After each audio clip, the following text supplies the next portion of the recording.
Hello, before I start this video I want to make a disclaimer. I know that depression is selective, so to say, so it's different in, like, for you guys watching this, your depression could come out differently to how mine does. So I'm not in any way saying this is exactly what you need to do. I am not saying that I know everything there is to know about depression, because I only know about my journey personally. So getting straight into the video, because I'm trying not to make this too long.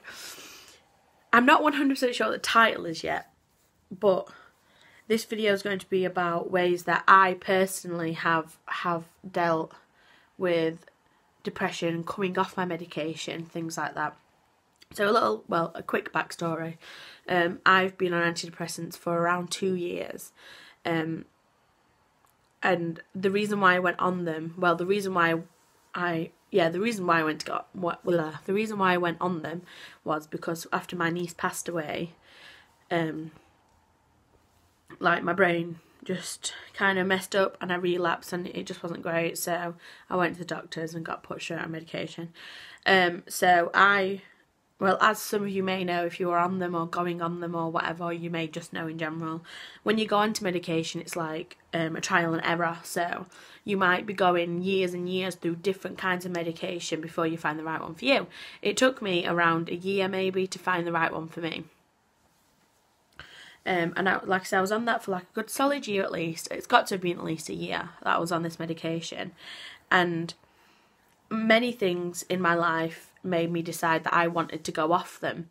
Now, this I know 100% is not the right thing to do, but I did not contact my doctor about this. I didn't.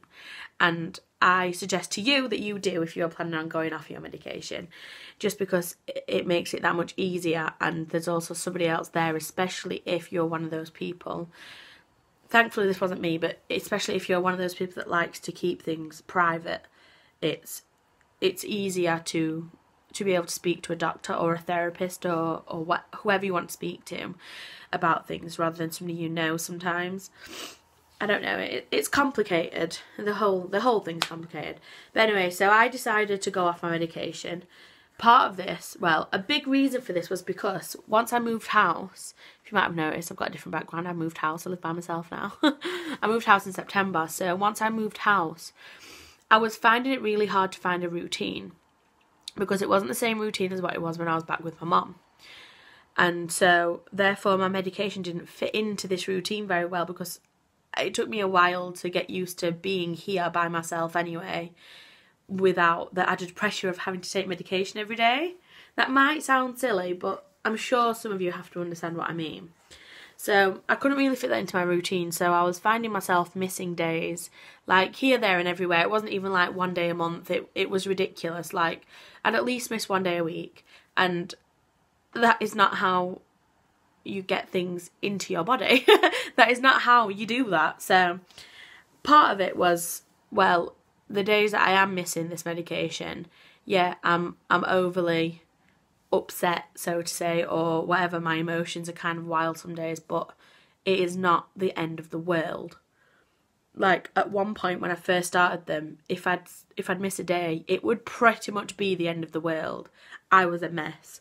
But with these past 2 years of going to counselling, seeing my doctor, talking to my friends and my family, and just learning who I am personally and what I need and who I need, and making life decisions for myself, I personally think I have learnt to deal with it the best I possibly can without the medication.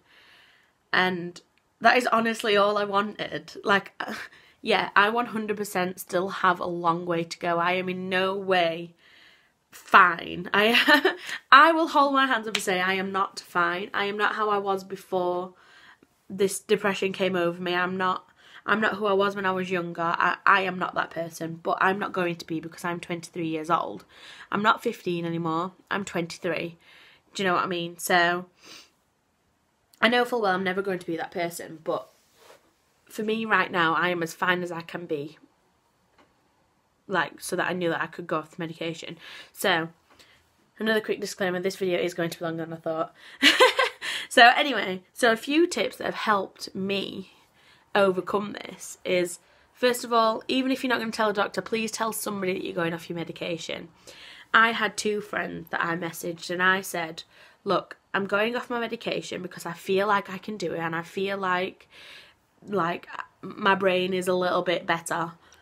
So I'm going to go off my medication, but I want you to let me know if you think that I am showing signs of having a relapse. So I gave them that power because they know me so well, and I hope you guys have at least one person that knows you that well that can tell you your own body when you don't notice it happening.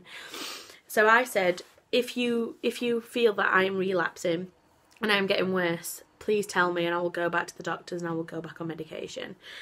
Thankfully, touch wood, that hasn't happened yet, and I'm hoping it never will. So I think one big tip to remember is you are always going to have down days. Whether you have depression or not, people that do not have depression have down days. Everybody, there is no person in this world that does not ever have a down day. I don't care what you say, there isn't. But it's learning to deal with those down days. One thing that I realised, because my down days happened a day or so ago, for a couple of days, one thing that helps me, like I said, is give yourself, if you can, obviously, give yourself the day to just lay in bed and be depressed.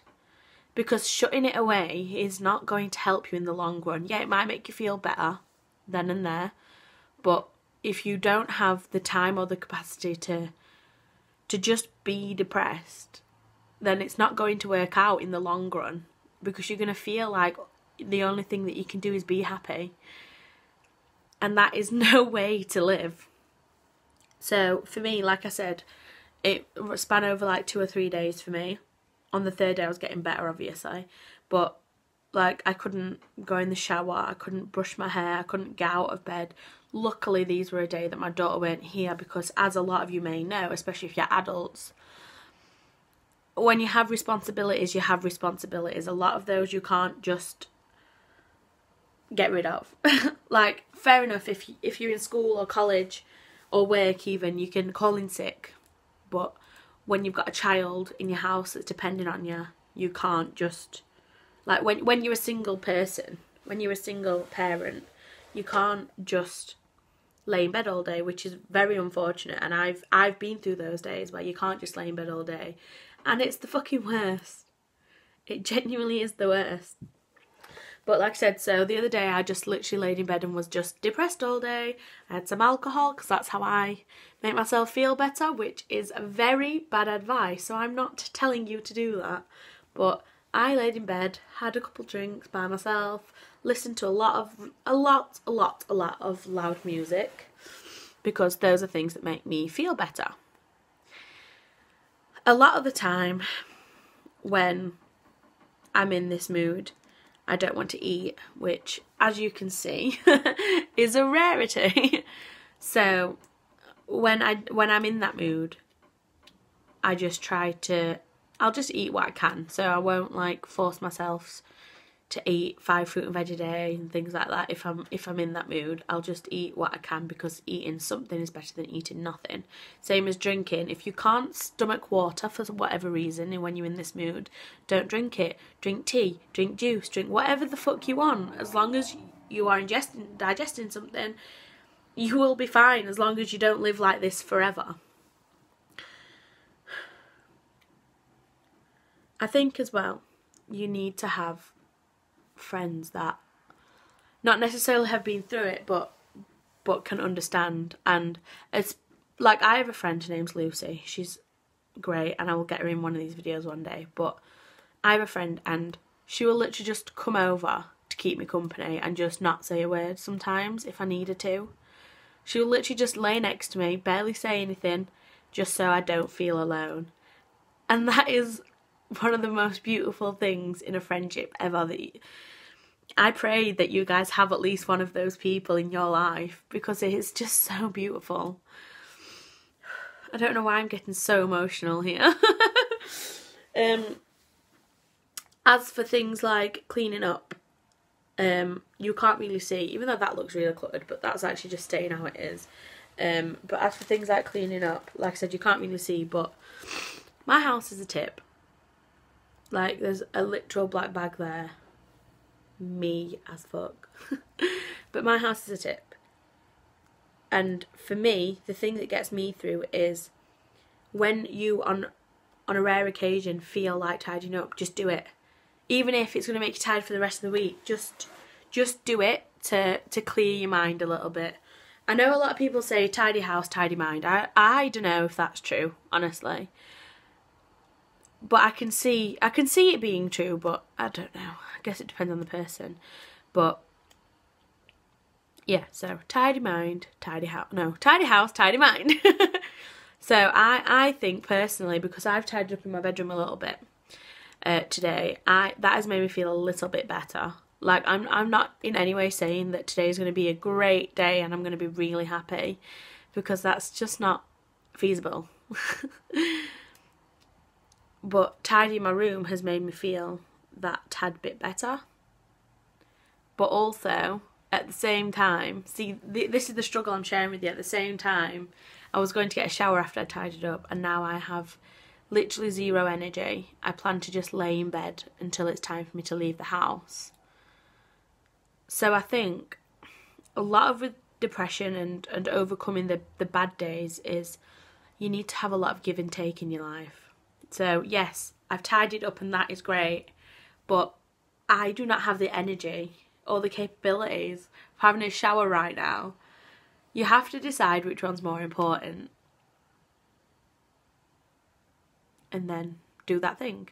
Whichever one's going to clear your head the quickest or make you feel better the quickest, do that thing. Because when it comes to overcoming depression and your bad days, you need to be a bit selfish sometimes. You need to think of you, not your friends, not your family. Even if God forbid, you're cutting yourself off from these people, you need to think about how that makes you feel and how you feel in general. Because you cannot fix anybody else until you have fixed yourself. Those are the words that I will forever live by now. And that is it. This video is a lot longer than expected, for God's sake. I will try not to do that again, but we all know it'll happen. Anyway, thanks for watching if you did. I hope this made sense. And if you didn't watch this, then you can't see this anyway. So I will see you again soon, hopefully. Thank you for watching. I will speak to you soon. Goodbye.